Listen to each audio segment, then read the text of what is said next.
Elle est soit assez commune, soit on ne la retrouve pas. En fait, c'est qui tout double.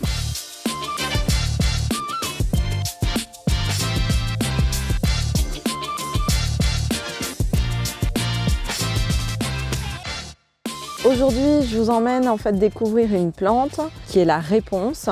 Et donc, on est dans une petite forêt ombragée, mais pas très sombre. Je me trouve à Aïs, une petite ville juste à côté de Bonneville qui se trouve en fait dans la vallée de l'Arve.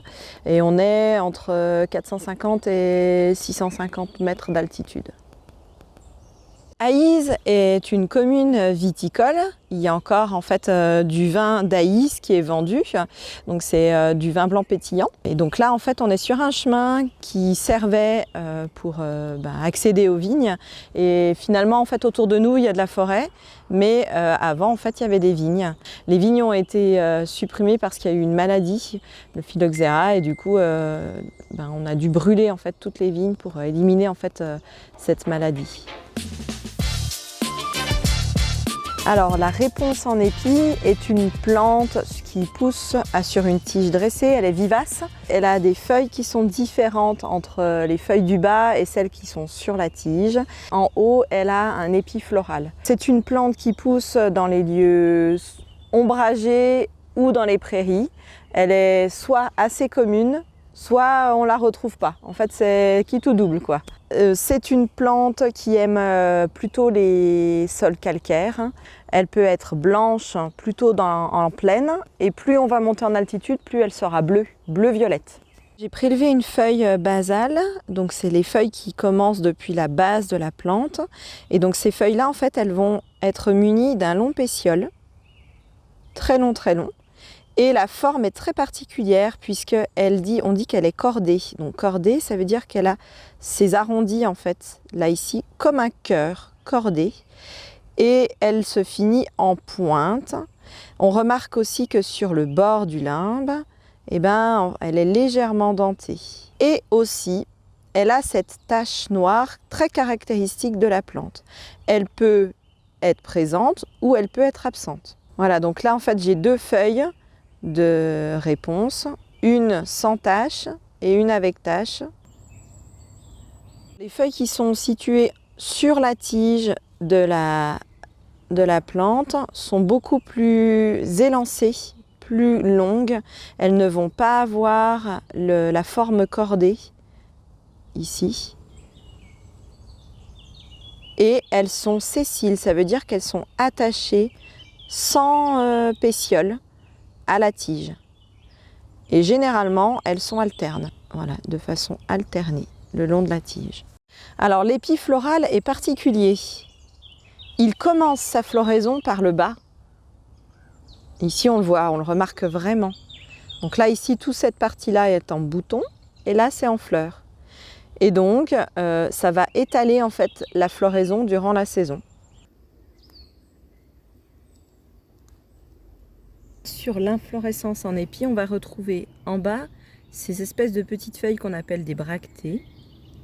Et puis on va retrouver en fait au bord de la fleur des espèces de petits trucs verts encore qui sont les involucres. Et notre fleur, elle va être, donc comme je disais, mâle en haut au début de sa floraison. Puis au fur et à mesure de la floraison, elle va devenir en fait femelle. Donc là, la floraison a commencé par le bas, donc c'est pour ça que là ici c'est femelle. Et là ici on est encore sur des fleurs mâles. Puis au fur et à mesure en fait que la fleur s'ouvre, après, il y a, hop, voilà, là ici on a le pistil. Et donc là ici la fleur va être fécondée. On peut l'utiliser sur une longue période, la réponse, puisqu'on peut utiliser les feuilles, on peut utiliser la racine et on peut utiliser les fleurs. Les fleurs, vous allez pouvoir les consommer en mode asperge, quand elles sont à peu près de cette forme-là, voire même plus jeunes, c'est encore mieux. Et donc du coup, il y a juste à cueillir la fleur, l'inflorescence en tout cas, et puis les faire revenir un peu en vapeur. Et ce qui est intéressant avec cette plante, c'est qu'en fait, c'est un bon légume. On peut aller ramasser la racine. La racine, généralement, ça se ramasse quand la plante n'est pas encore en fleurs, quand il n'y a que les feuilles. Donc là, j'ai bien repéré en fait les feuilles en forme de cœur avec la tache noire. Et je vais aller chercher en fait la racine. Donc moi, j'ai pris mon couteau. Vous pouvez prendre aussi une petite pelle de jardinier. Alors, il faut savoir que la réponse, elle met 3 ans pour faire une fleur. Donc du coup, ce que vous ramassez, vous savez que voilà, c'est une plante en fait qui met du temps pour pouvoir faire sa fleur. La réponse est une plante en fait avec une racine qui fait du latex. On le voit ici. Là, il y a un petit peu de latex qui sort. La partie en fait au centre va être plutôt douce et la partie extérieure, là ici, elle va être un peu piquante, d'où son nom en fait latin. Et donc en fait, on peut consommer la racine telle qu'elle, crue, ou on peut la consommer aussi cuite. Et donc, si je consomme cette partie-là,